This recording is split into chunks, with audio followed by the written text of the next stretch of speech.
3CR Radiothon 2024. Sound on for solidarity.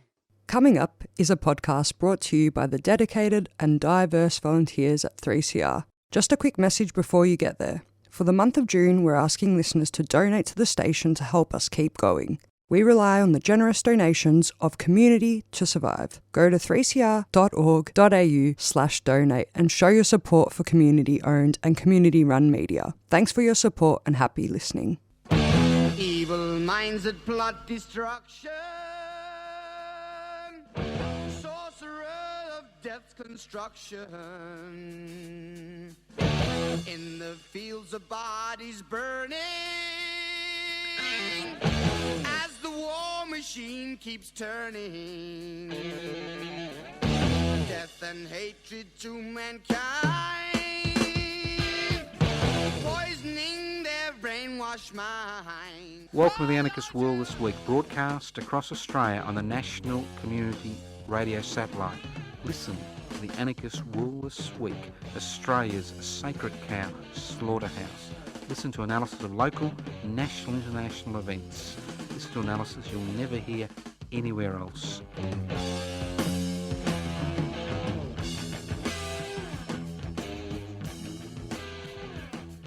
Well, what a day.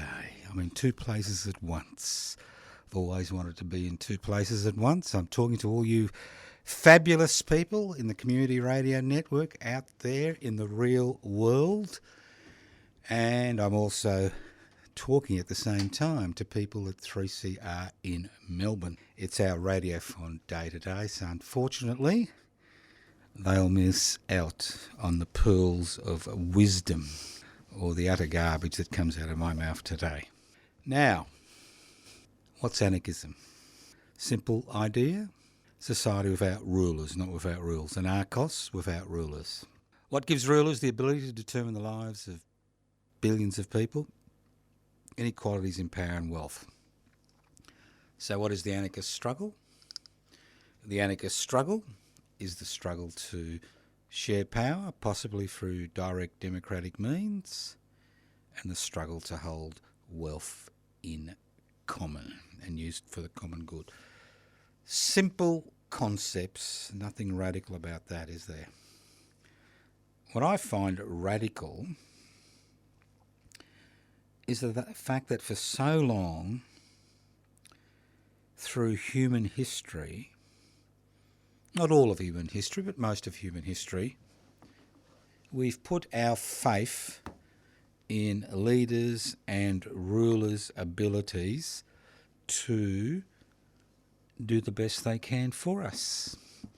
Whether it's religious leaders, secular leaders, it's all about inequality and hierarchy. That's what it's about. And unfortunately, through human history, we see that the more power is concentrated,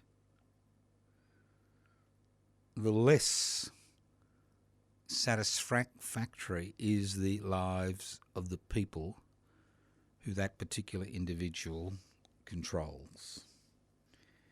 And we see that exclusively in hierarchical societies. Ultimately, it's about power. If one person, or even a group of people,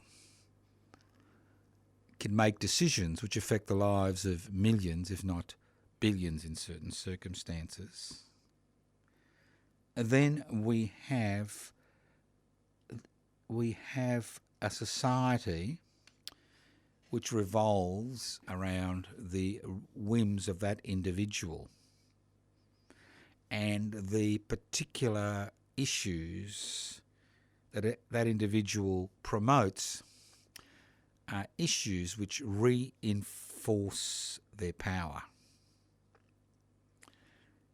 And through human history, we've seen struggles to overthrow tyrants, dictators, but unfortunately, in the majority of cases, what's come after is not what's best for society as a whole. So that's the issues we face, and it's the same in 2024. We may be more sophisticated. We may have technology at our fingertips, including artificial intelligence. We may be able to annoy anybody we like on the World Wide Web at any time we like. But the reality is that things for a significant proportion of the population are getting worse. So how do I personally, again, this is not an anarchist analysis, this is an analysis of class which I've come to, after being on the planet for almost 73 years. And it's an exceptionally easy analysis of class in this country. And obviously, we're all used to the old definitions: working class, middle class, ruling class. I think in a 21st century society, and especially in a parliamentary democracy, I don't think that analysis, which is based on, in many cases, occupation, holds true. And why is that? Well, it's very simple. Because you're in a trade doesn't mean you're part of the working class. To me, class is ultimately based on the amount of disposable income you have at the end of the month after you've paid all your bills. And we can divide Australia into 4 significant classes. Now, the first one we all agree on is very simple. It's the 1% that own the means of production, distribution, exchange and communication. And we've seen them extend their power, that's the main thing, as well as their wealth, as a consequence of successive governments which we have supported through the ballot box, promoting what's termed a neoliberal agenda. What's a neoliberal agenda? A neoliberal agenda is basically ensuring the state gets out of the way of business in the corporate sector, gives them their head to maximise their profits, irrespective of the human, social and environmental costs. That's a neoliberal agenda. We know a neoliberal agenda is based on 4 principles. And these 4 principles have basically destroyed the gains which were made over a century of working class struggle. And what are these 4 essentials? One is privatisation. We've seen that over the last 40 to 50 years. We are now paying the price of privatisation, allowing the private sector not only to dominate business activities that are based on ledger, but allowing the private sector to dominate essential service, the provision of essential services. Before the 1980s, all essential services in this country, and some non-essential, were owned by the state, the federal government, not by the people, because their ownership wasn't incorporated in the Australian Constitution, but by the central government. That's what happened. And what we saw through privatisation is these public assets which had been built up through generations of the labour, blood and sweat and tears of generations of Australians, we saw these public entities which were providing public services to the people as a whole, which were based on the idea of cross-subsidisation, right? Cross-subsidisation, which were based on that, disappear.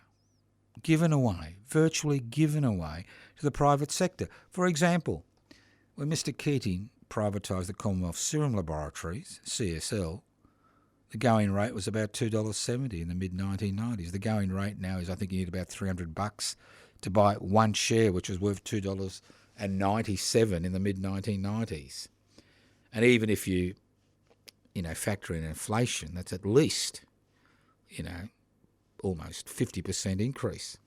Not 50 times increase, I should say. So what we saw is all these public utilities basically given away to the private sector, which is then able to use its hold on the essential services to actually maximise its profits. So that's what privatisation is. Then you had corporatisation. What's corporatisation? It's very simple. You walk into a major shopping mall, and anywhere in Australia, and you'll see the same logos, the same brands. Corporatisation is when you force out of business smaller entities, or if those smaller entities are highly successful, you buy them out and you incorporate them into this one centralised organisations. So what you see, instead of small business competing against each other and offering services to the community, what you see is small business being gobbled up. And this is normal in any capitalist society, especially in Australia where there are no antitrust laws, which allow one corporation to dominate, one or two corporations to dominate essential fields of human activity, like food. The list goes on and on. That's what corporatisation is. So what's deregulation? People talk about green tape, red tape. Well, I'm not old enough to remember 5-year-olds cleaning chimneys in the good old days in the 1830s and 1840s. But the fact is, regulations have been introduced through legislation at the local, state and federal level for a very good reason. And in the majority of situations where these regulations may seem onerous initially, they're introduced to protect people, protect consumers, protect people delivering the services, protect the environment. When people talk about removing green tape or red tape, what they're talking about is removing the protections which have been built up over generations. And what we've seen during this period is the removal of many regulations which we're now paying the price for in terms of having to deal with a climate emergency. And then you have globalisation. So what's globalisation? Well, globalisation is a simple concept. You own a business in this country. You close down that business. You move offshore to another country where you can pay people $2 an hour. You don't have to pay them. You don't have to worry about occupational health and safety. You don't have to pay holiday pay or sick pay. You just give them $2 a day and say, piss off at the end of the day. But you still produce your product, and then you import the product into this country and sell it at a massive profits. That's what, globalisation is about. So it's not just the economy, it's us. We as a people have been dominated by an ideology which has concentrated power in fewer and fewer hands. So let's get back to my original proposition regarding class, considering what's happened during the last 50 years or so. The type of work you do does not necessarily pertain to the class you belong to in this country. Now, there are 4 major classes in this society. There's the one I spoke about before, the 1%ers, the 1% that own the means of production, distribution, exchange and communication, who own more than 65% of the resources on this planet, in this country. And then after that, you've got an interesting class which has been built up during this deregulation, privatisation, globalisation, corporatisation period. and that is the investment class. Now, we've always had an investment class, but that investment class has basically been the prerogative of those with assets. But what's happened in the last 40 years, we've seen a whole host of legislation go through Parliament, mainly at the federal level, which has benefited the investment class as a whole. So what is the investment class? The investment class is a group of people, about 8% we think currently, who through their work, whether it's small business or wage earners, whether they're government bureaucrats or whether they're working for private industry,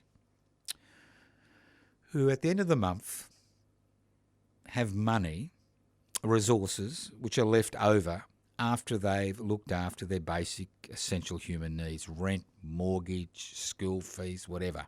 You know? They've got these assets left over. So what do you do with these assets? You invest them. And we've seen legislation which actually encourages people, irrespective of their occupation. You can be a plumber, you can be a teacher, you can be a doctor, you can be a bureaucrat, you can be a manager. Irrespective of their occupation, irrespective of whether they have a traditional blue collar or a white collar, the fact is at the end of the month they've got disposable income. And they use this disposable income, as is expected, to maximise their wealth. But they've got a leg up. That's right. Legislation has given them the power. Legislation has given them the power to expand their horizons, because what we now have is a situation that if you are a private investor in the housing market, you can actually claim a tax deduction for every home you own outside your primary residence. And at the same time, you can, claim a tax deduction if you buy stocks and shares. Extraordinary situation we don't see anywhere else in the world. So what happens is that this investment class thinks of itself more as an investor than a worker. And obviously, if you're part of the investment class, you will fight tooth and nail, the majority of people will fight tooth and nail, to maintain that legislative advantage they have over everybody else. So that's about, let's say, 10% of the population. Then you've got about another 65%. No, sorry, my apologies. About 10%. About 55, 56%. My mistake. This is what I call the working class. These are people who at the end of the month may have a little bit of money set aside for a yearly holiday, but don't actually have any disposable income after they pay their, rent or mortgage, loans, cars, whatever. There's nothing left in the till except a little bit of money, maybe for a holiday at the end of the year. This is the working class. The great bulk of Australians, about 55%. And this group of people, as you know, can be anybody. It can be a white-collar worker, it can be a blue-collar worker. And obviously there are various gradients in terms of who is working class, but ultimately if you don't have any significant disposable income at the end of the month, well then you're part of that group, whether you think you are or not. And then you have people on social security benefits. That's the 34% of Australians who rely on social security benefits to survive, although through superannuation we've been trying to decrease that as far as the old age pension is concerned. So you've got people on old age pensions, you've got people on disability support pensions, you've got people on student allowances, you've got people on New Start allowances because they're unemployed. And this particular group lives a hand-to-mouth existence and ultimately relies on friends or acquaintances or family to survive. So these are the four groups, distinct groups. The 1% that own the means of production, distribution, exchange and communication, the 8% that are part of the investment class, the 55 to 60% of the part of the working class, and the other 30 to 35% that part of the social security system. These are four distinct groups within Australian society. And the fact is, during the deregulation, privatisation, corporatisation, globalisation era, we have seen over 90% of Australians' fortunes go backwards and 10% go forwards. I mean, you may think I'm hallucinating, but the fact is, it's a simple fact. I'm not creating anything new. All I've tried to do is put it in a perspective that people can understand. Because there's no point talking to somebody about the working class when they know that, somebody with a blue collar, a tradesperson is getting huge amount of money at the end of the week, while somebody, some manager may just be scraping, the edge of the barrel. So forget about blue collar, forget about white collar, forget about traditional class analysis. Think of class in these terms and you'll be able to understand our society. Now, unfortunately, these gaps are increasing. And we're seeing more and more and more people under financial stress, not just because of increasing interest rates, but because of a radical change in the way we live. Now, I know this may sound a bit ridiculous, but in the late 60s, early 70s, a single wage earner from a family unit or a household, let's say a household, could pay off a home on an average wage between a 7 and 10 year period. Today we have what's called intergenerational mortgages, where when you die, you leave your kids a mortgage, all right? They can flog the family home, get rid of the mortgage and share the goodies, okay? Intergenerational mortgages. And what we're finding is a generation of younger people, and I'm talking about people 40 and under, who will never in their wildest dreams be able to buy, with the help of the bank in inverted commas, that's the help, a home. And they rely on rent to survive. Now, this is nothing new. I mean, it was only after World War II and the New Deal which people demanded, because of the sacrifices which had been made during war, and people said, well, what did we all die for? What did my uncle die for? What did my father die for? What did my mother die for? What's the dividend? And the dividend was an introduction of public housing as a significant component of Australian politics. Public housing. Now, when public housing was introduced in the early 1950s and then expanded in the 60s, it was introduced because of the pressure from returned servicemen and women who'd fought for this country, who found themselves living in tent cities on the Melbourne MCG and the Botanic Gardens here in Melbourne and other places around Australia, demanding the state intervene to provide them with housing. And the original concept of public housing was to provide housing to anybody who could not buy in the private marketplace. It wasn't just for people in extreme emergencies who were facing homelessness, who were, victims of domestic violence, who had major health issues, people who found themselves on the streets.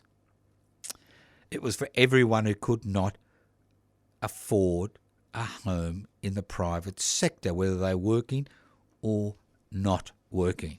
That was the original premise. And by the early 1970s, the state I'm familiar with, Victoria, 15% of Victorians lived in what was described as public housing. Public housing is publicly owned, publicly managed. But what's happened in the last 30 or so years is we've seen the same disease that has ravaged Australian society, that's privatisation, into the housing market.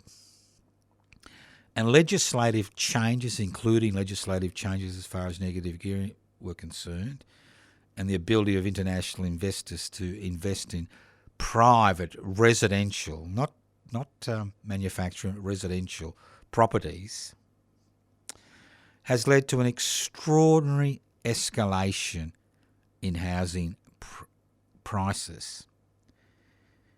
And the greater the impact that privatisation has had on the public housing sector, the greater the increase in housing prices. It's all very well if you own 2 or 3 homes, you can make a fortune as far as capital gains are concerned. But the fact is that if you own 1 home, or buying off a home, as 1/3 of Australians are, you will find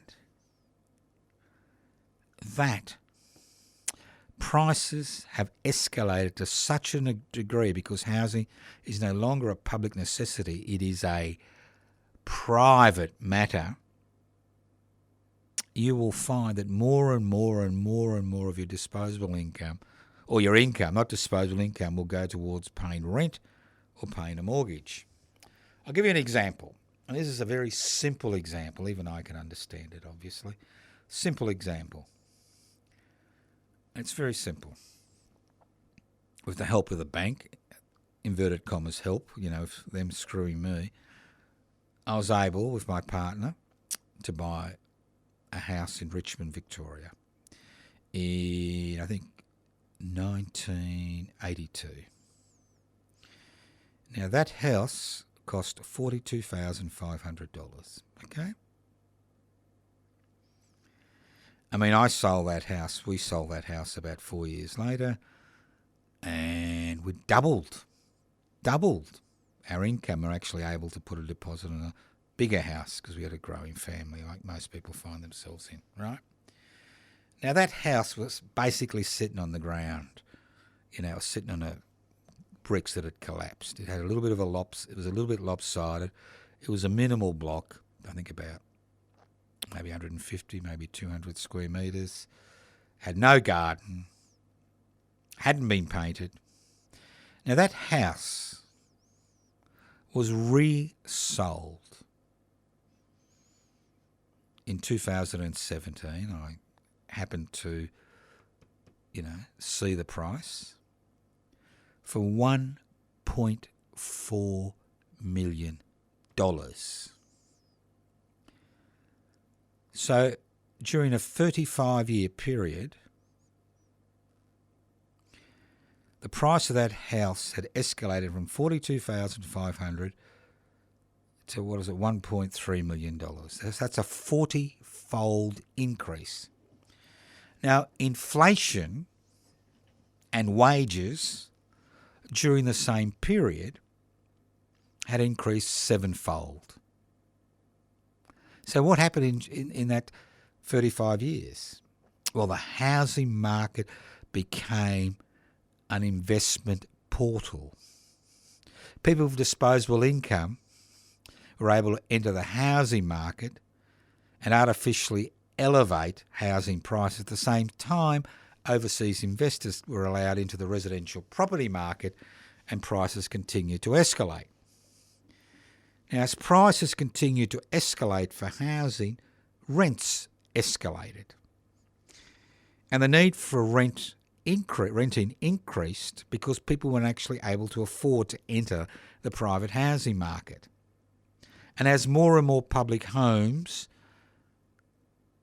became privatised, what happened is that the competition which existed between the private marketplace and the community as a whole and the rest disappeared.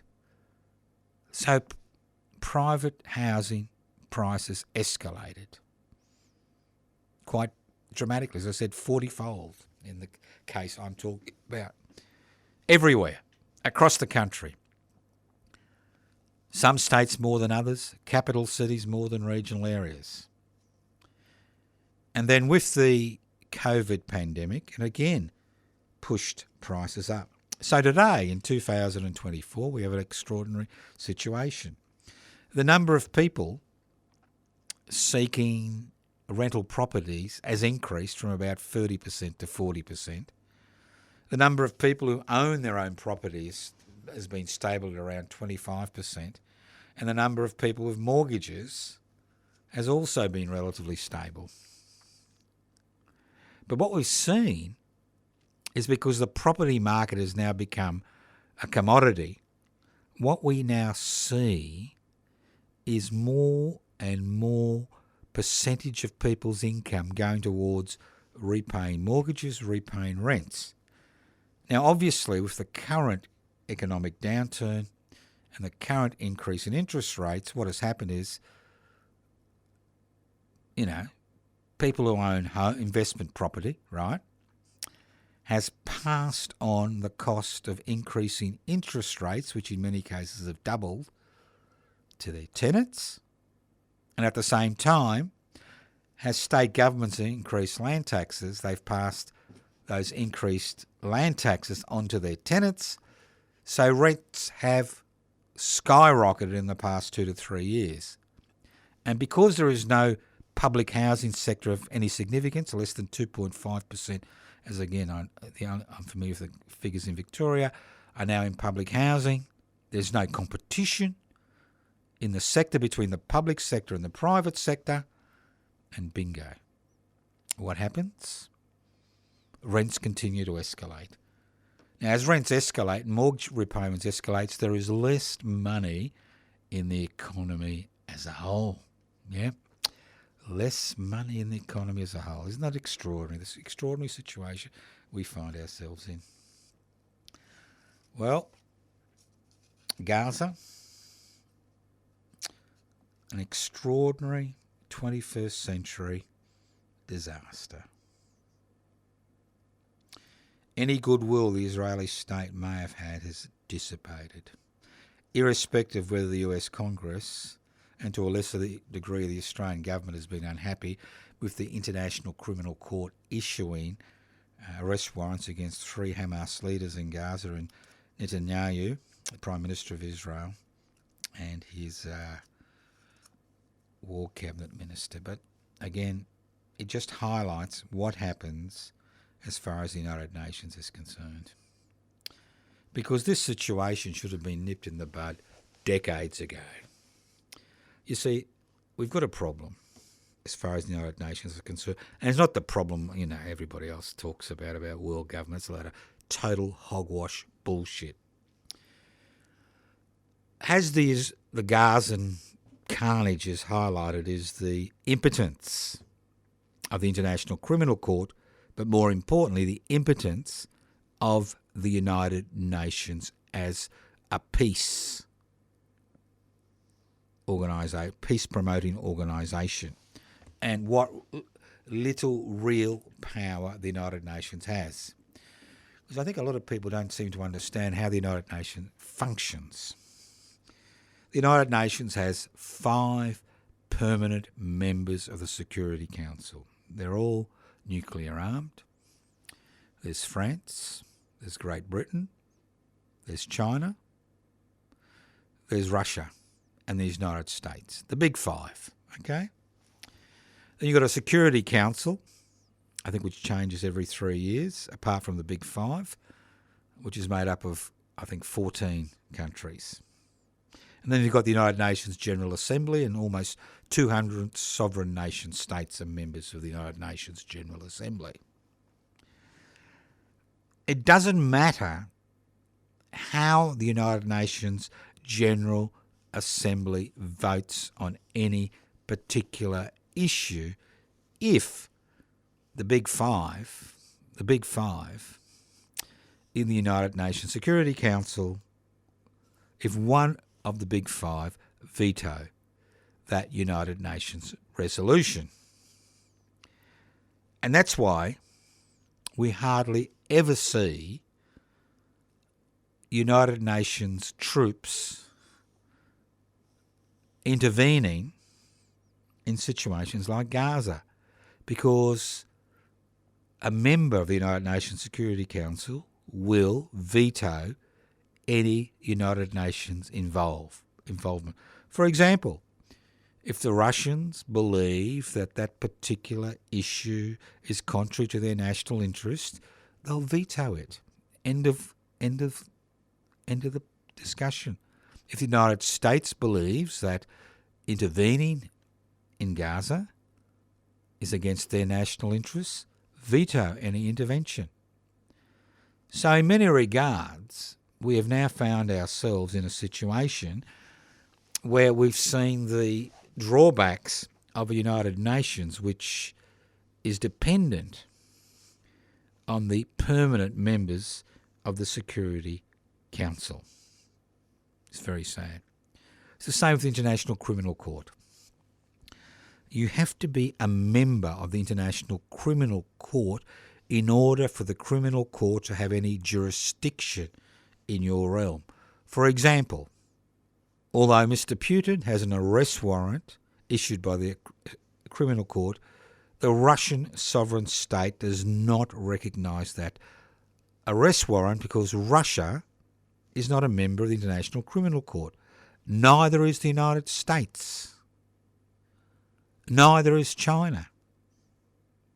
Neither is Israel, although Hamas is a member of the International Criminal Court.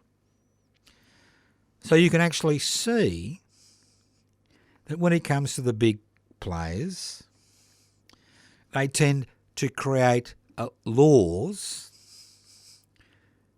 which suit them and snub their noses at anything else. And that's why the only time you see any action on a International Criminal Court arrest warrant is when we're dealing with some autocratic leader from some insignificant country which has no alliance with any other of the big powers. No wonder the United States Congress passed a resolution censoring the International Criminal Court because it has issued an arrest warrant against Netanyahu and the Defence Minister. They didn't mention the 3 Hamas leaders, obviously. So, those of us who think that these international organisations are all powerful, think again. Power does not lie in the United Nations. Power does not lie in the criminal courts. Power lies in the hands of supreme autocrats, as we see in China and Russia, and power lies in the 1% that own the means of production, distribution, exchange and communication, as we see in the United States and through the so-called Western democracy. That's where power lies. It's a concentration of power and wealth. That's what anarchism is about. It's about devolving power, sharing power, and holding wealth in common and putting the many, that's the people, before the few. Let's move on. Now, obviously, a lot of this seems to be repetition, but unfortunately, that's what politics is. In many regards, politics is repetition. You listen to the Anarchist World This Week, broadcast on the Community Radio Network. This program is streaming live on 3cr.org.au. The program is podcast. You can access the podcast by going to 3cr.org.au. That's 3cr.org.au.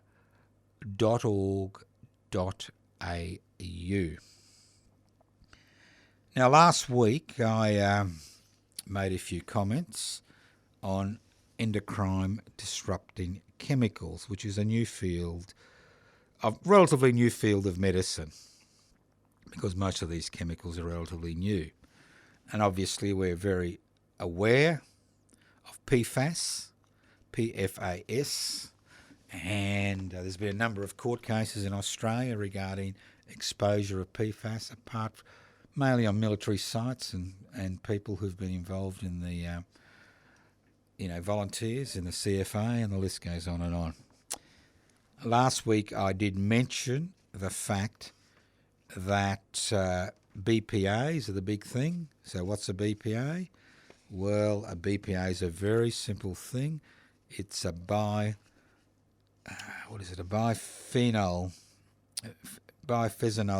A. And that's a little chemical that is bisphenol, bisphenol. It's a little chemical that is used in the plastic industry. And unfortunately for us, you and me, the problem of endocrine disruptive chemicals is becoming an increasing problem. And there are many routes of exposure, through occupations, agriculture, service and commercial industries, ingestion, food, water and cosmetics, absorption, skin and cosmetics, and inhalation, air and dust. Now, obviously, these are issues which we can do something about as private citizens, but ultimately need legislation. It's a little bit like the climate emergency. Unless we are not willing to actually curtail the ability of privately owned organisations, and in some case state-owned organisations, to limit the damage which is caused by particular industries, we will not be able to overcome or even deal with the adverse consequences. For example, the thing about these endocrine disrupting chemicals, and there are over 1,500 of them, and only a few have actually been investigated fully, health-wise. The trouble with a lot of these chemicals is the extensive impact they have on human beings, because a lot of this material is absorbed into the fatty tissues and retained there. And things that we felt were harmless a decade or two ago have been found to be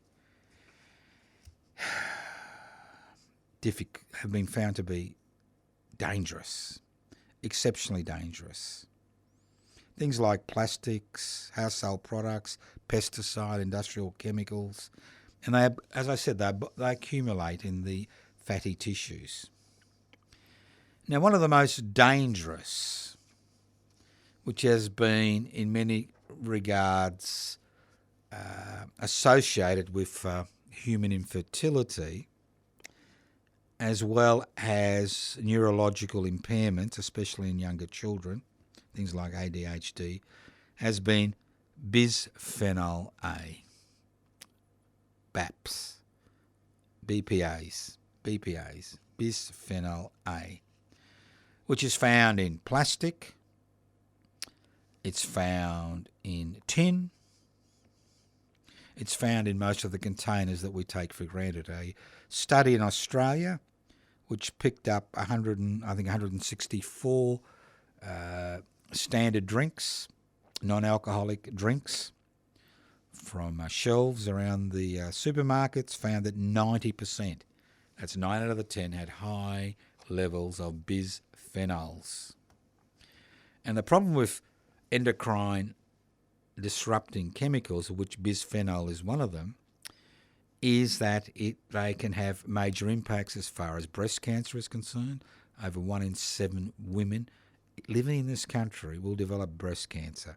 If you look at other countries with less exposure to chemicals, the breast cancer levels are much lower. We've got relatively high rates of testicular cancer amongst young men, obesity, diabetes, immune diseases, and much more worrying is asthma, ADHD, autism, and infertility. And the effect that bisphenol A has on unborn children and the very young. Because this research I was talking about, which was conducted in Australia, showed that children from the age of up to 3 were exposed to 2,000 times the recommended or the safe, I won't say recommended, nothing is recommended, safe. So what can you do? What can you do? Now, obviously, we can fight for legislative changes, which will occur, but they may take 10, 20, 30 years, and the human cost will be extraordinary during that period. But we can take some very simple measures. Don't buy processed food. Don't buy packaged food. Buy fresh. Eat fresh. If you're going to eat fresh, remember that most food is full of biocides. Wash the vegetables especially. Wash before you cook. Don't eat stuff out of tins. Soft plastic bottles. Hard plastic bottles, less chance of absorbing bisphenol A. Never microwave anything in plastic, all right? Because the chances of that bisphenol leaking into your food are very high. And possibly using carbon filters, not ultraviolet UV filters, but carbon filters on water. So it's an issue. I think it's an issue that we should start educating ourselves about. Look, I'm over 70 and it's only in the last few years that I've actually taken an active interest in looking at endocrine disruptive chemicals because I have been horrified by the increase in rates of carcinoma, asthma, autism, ADHD, infertility, obesity, diabetes, breast cancer and immune diseases in Australian society. Just horrified. And obviously, the old adage, we are what we eat, it's a little bit more than that. We are what we ingest, that's what we eat. We are what we absorb, we are what we inhale. And in many regards, there's nothing we can do about it apart from political pressure. But in some regards, we can take action. Let's move on. Isn't it wonderful? We live in a society where the more you have, the more disposable income you have, the healthier you are. Isn't that interesting? Yeah? Thought about it? Remember the good old days in the 19th century when you look at their cartoons? The worker was lean and healthy.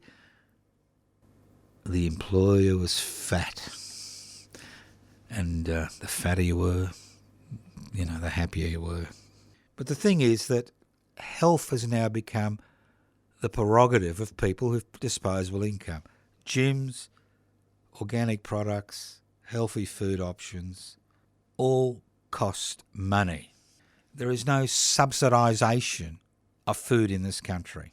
And if you do find yourself at the lower end of the spectrum economically, especially if you're on a minimum wage, and 2 to 3 million Australians are, and especially if you're on a social security benefit, you will do what you have to do in order to save money, which means packaged food.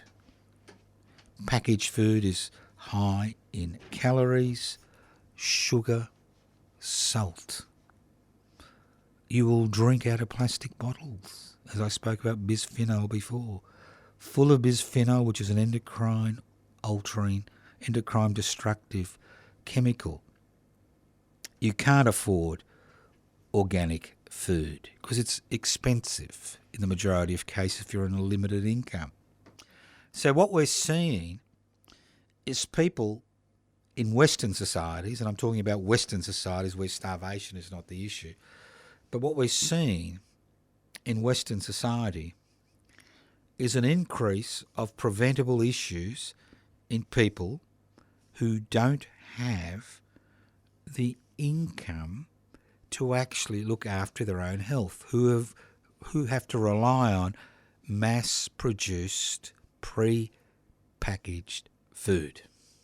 And we need to start making changes in our lives if we wish to avoid many of these issues. And I'm not talking about, going off to the country and, trying to grow organic vegetables. I'm talking about placing pressure on governments at the local, state and federal level to provide subsidised, that's right, subsidised, healthy food for people on limited incomes. The positive aspects in terms of health, not just in terms of individual health, not just in terms of a community health, but the positive aspects in terms of financial health as far as society is concerned by subsidising food, unpackaged food, is extraordinary. And we should be working on this.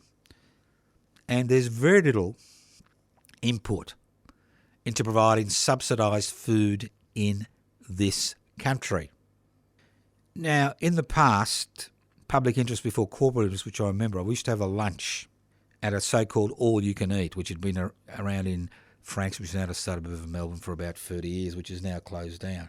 Now, what that place did is provided cheap, good food to local people. And people would go there for their meal every day and then eat bits and pieces during the day. These are people on limited incomes. Now, these type of centres should be established around the country, especially in urban and provincial centres, to provide subsidised food for people. This will have an extraordinary impact on health outcomes at an individual community level and, more importantly, on a budgetary level.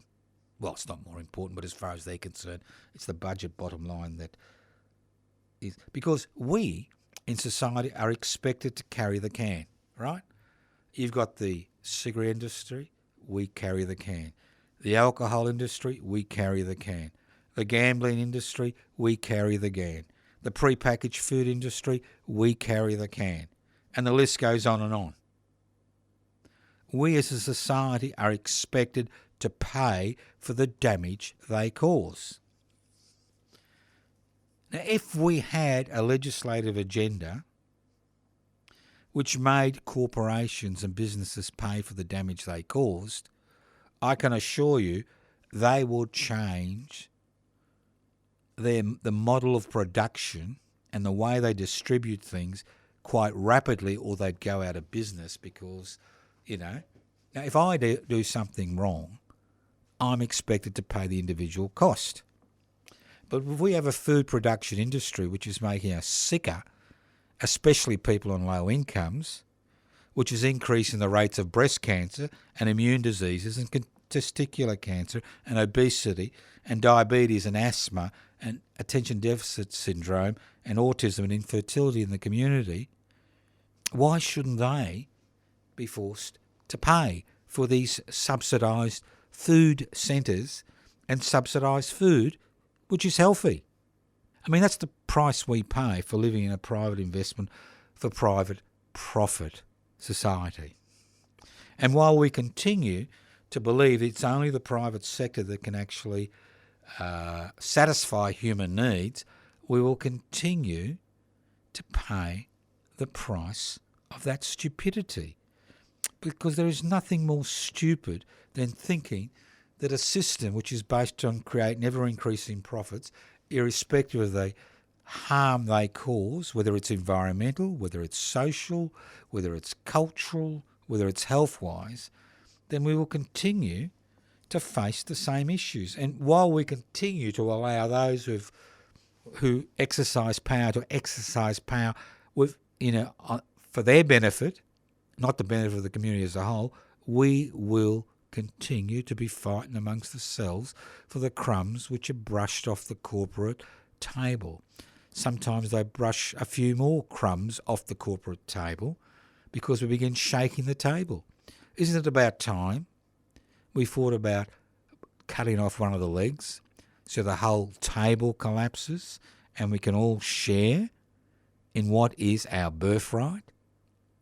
And isn't it our birthright that we should be able to live a reasonable life, especially in this country which has so much, but so few are actually benefiting because we as a people have supported the deregulation, privatisation, globalisation, corporatisation agenda, which has made a significant impact on each and every one of us. And that significant impact you can see by looking around you, looking at the issues which play the major issues which have a major impact on people in this society. Ultimately, whether things change or not is totally dependent on you. That's right, totally dependent on you. You can listen to the program or you can get involved. How you get involved depends on where you live. Thank you for listening to the Anarchist World This Week on your local community radio station, courtesy of the Community Radio Network. Listen in next week to the Anarchist World This Week on your local community radio station. Evil minds that plot destruction, sorcerer of death's construction. An analysis you'll never hear anywhere else. Anarchist World This Week, Australia's sacred cow slaughterhouse. 10 a.m. every Wednesday. Listen to the Anarchist World This Week for an up-to-date analysis of local, national and international events. Poisoning their brainwashed minds. Oh, Lord, yeah.